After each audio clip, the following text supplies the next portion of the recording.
Très bien, les amis, ça c'est la troisième question. Nous sommes toujours en 2021. On dit ici la quantité de savon obtenue par saponification des huiles avec 20 kg de soude potassique selon l'équation chimique. Voici l'équation chimique ici. Ici, on nous dit la quantité là est égale. On demande de calculer la quantité, donc la masse des savons obtenus par saponification des huiles avec 20 kg. Ça, c'est la masse. Qu'est-ce qu'on a?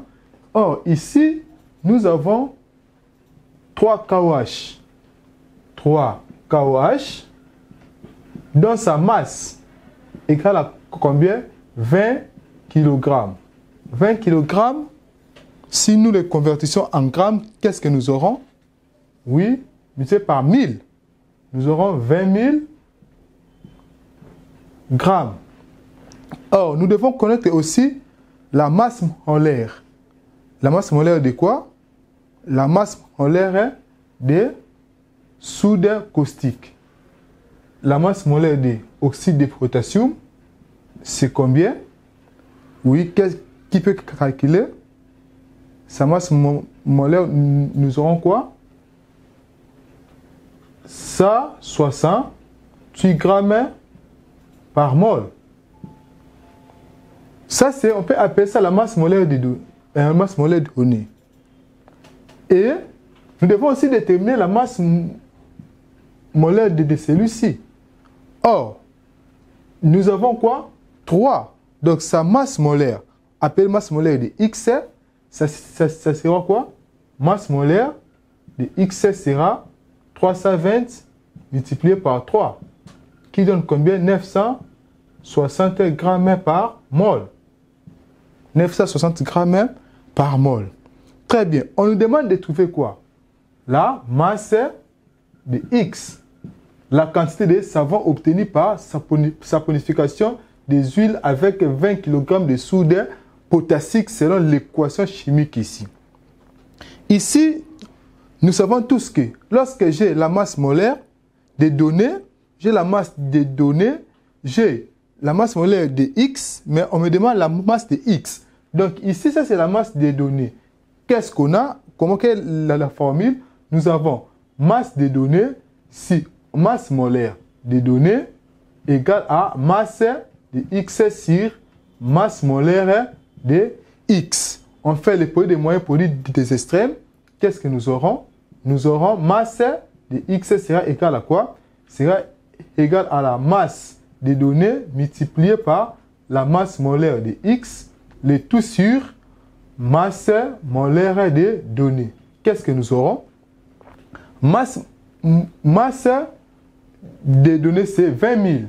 Nous aurons 20 000 multiplié par la masse molaire de X. 20 000 multiplié par combien? 20 multiplié par 960. 960, le tout divisé par la masse molaire des données. Le tout divisé par 168. Qu'est-ce que nous aurons? On peut calculer. Nous avons 20 000 multiplié par 960. Ça nous donne 19 200 000. Divisé par 168. Divisé par 168. Ça donne 11, 1, 4, 285,7 quoi? Oui, 7 grammes. Si nous comparons nos accessions, nous avons 11, 14. Nous sommes ici. C'est accession 4 qui est la bonne réponse. Ça, c'était par rapport au numéro 1. On passe maintenant aux questions numéro 2 ou numéro 4. Qu'est-ce qu'on nous dit?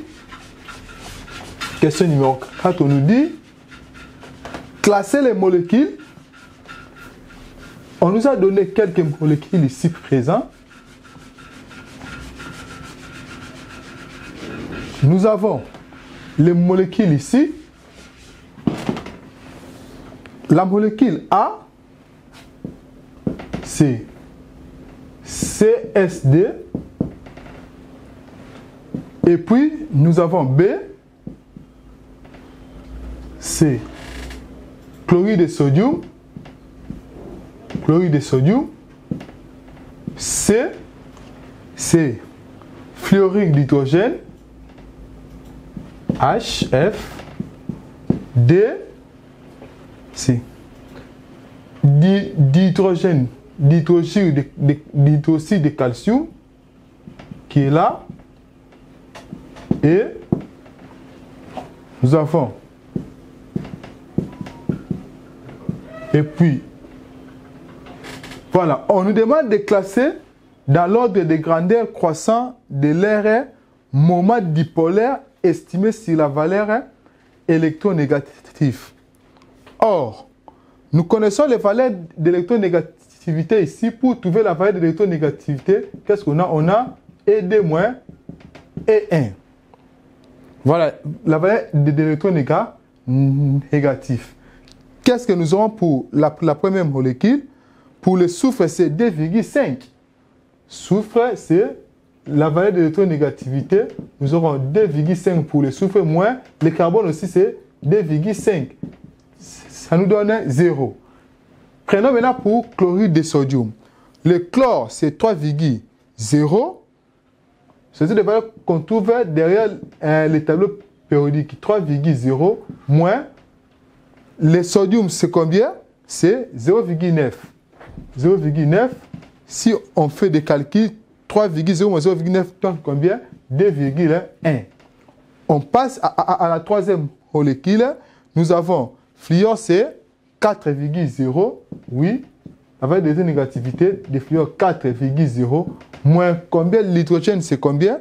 Oui, c'est 2,1. Très bien. 2,1. 4,0 moins 2,1 donne 1,9. Et on passe à la quatrième. 1, 2, 3, 4. Quatrième molécule. Oui, c'est combien? 2,1 pour l'hydrogène. Et puis le calcium, c'est combien? C'est 1,0. Très bien. Nous aurons ici 2,1 moins 1,0. Alors, lorsqu'on fait des calculs, 2,1 moins 1,0 donne quoi? 1,1. Et prenons la dernière molécule. Qu'est-ce qu'on a? Pour le fluor, c'est combien? Oui, 4,0 moins. Pour l'autre, là, c'est 2,2. Moins 2,2. Si vous faites des calculs, qu'est-ce que nous aurons? Nous aurons 1,8. Maintenant, il faut classer selon ordre de grandeur croissant. Donc, nous aurons ici 0. Et puis, nous aurons 1,1, 1,0, 1,1, après 1,8, 1,9, après 1,9, nous avons 2,1.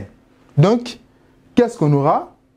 0, c'est pour A inférieur à 1,1 qui est 2, inférieur à 1,8 qui est E, inférieur à 1,9 qui est la question C, inférieur à 2,1 qui est B.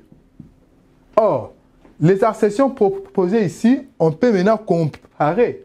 Nous avons A, nous avons 2, nous avons E, on a C et B. Donc, c'est la première accession. Nous passons maintenant aux questions numéro 5 à la prochaine vidéo. Merci beaucoup.